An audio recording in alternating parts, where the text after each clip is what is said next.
So we'll get those to line up just so. Then we can nail this piece in. Let's get some PL involved in this too.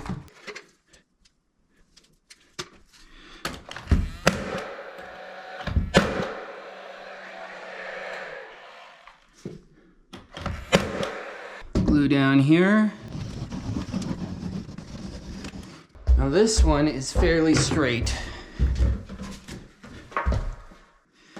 So I can just sort of put it in the right spot and let that sit down there. We can deal with the curve of the wall away later.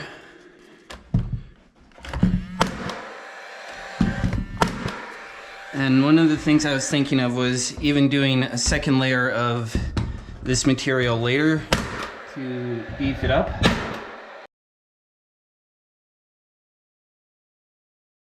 So there's that. We'll get the little bit at the bottom later.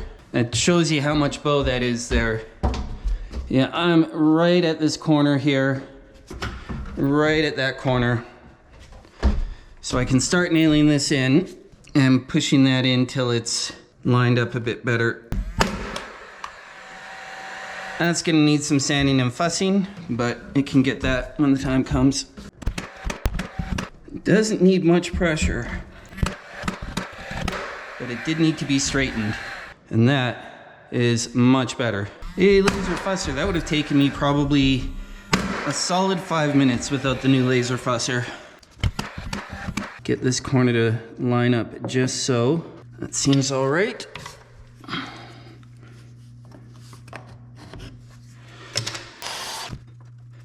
Yeah, that's actually not bad. I needed to know how much baseboard to buy, so I measured every section of every room. Then I threw it into an Excel sheet so I could do some maths on it. I looked to see if there was a way to program it to do the math for me, but for a one-time thing, it ended up being easier to just brute force it. I did things slightly out of order, and due to the time of year, had to protect all of my floors entirely. Painters prefer to spray baseboard on subfloor or in a garage and then do touch-ups after they get installed. But my floors were already in, and it was winter, so neither was really an option. My paint sprayer guy also needed space to stand the doors for spraying, which meant the same thing. Floors needed to be covered. You know, short of damaging this stuff, it should protect the carpet from just about everything. And then around the edges, we'll go with the craft paper. And the craft paper is so it can pull out from underneath the baseboards easily. That's why I'm leaving a bit of a border. This definitely added a pile of time. I spent probably close to a full day doing floor protection, if not more. But me doing it saved my painter from doing it, which meant he was cheaper and actually willing to do the job. A lot of trades will actually nope out of a job if they feel like it'll be too much or the wrong kind of work.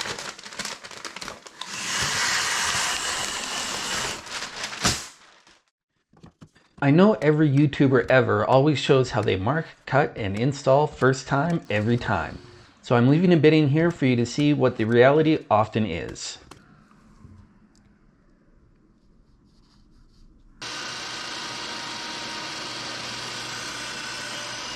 Okay, we'll try to bevel the back of this a bit, see how much that helps.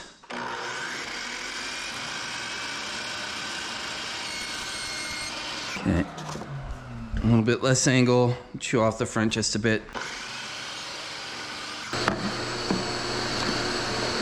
That'll do. One thing that should be made standard practice would be that drywallers, instead of screwing into the bottom plate of the framing, screw into the stud near the bottom plate. This would make it so all finished carpenters coming along after don't have to go finding the studs, they could just use the bottom screw to mark them. This is a Starrett brand Mitre Protractor. I'm sure other brands make them too, and it's pretty awesome. This is one of those learn how to do it right instead of using hacks or shortcuts things that I'm always talking about. Check out some of my shorts for more on that. Basically, this gives you a way to measure what angle your corners, both inside and outside, are actually at. If you want me to make a video dedicated to how it works, leave a comment. Here's something you can do to mark the outside corners perfectly. Have a scrap piece of extra that you can flip over so the backside is facing out. This only works for modern flat profile. You can also overlap a piece of scrap on top of the piece that you're marking to get the exact end of the wall. If you've been doing any YouTubing about how to install baseboard and trim lately, you'll know that everyone likes to use crazy glue now. CA glue. Because calling it crazy glue is so 1980s. It works wicked good. Just be sure to get the thick gap filling variety. Glue one piece, spray the other. Don't spray the glue directly. Don't spray it after you've attached it.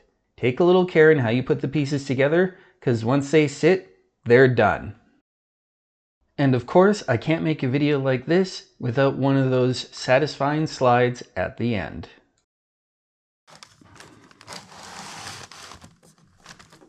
That's not bad.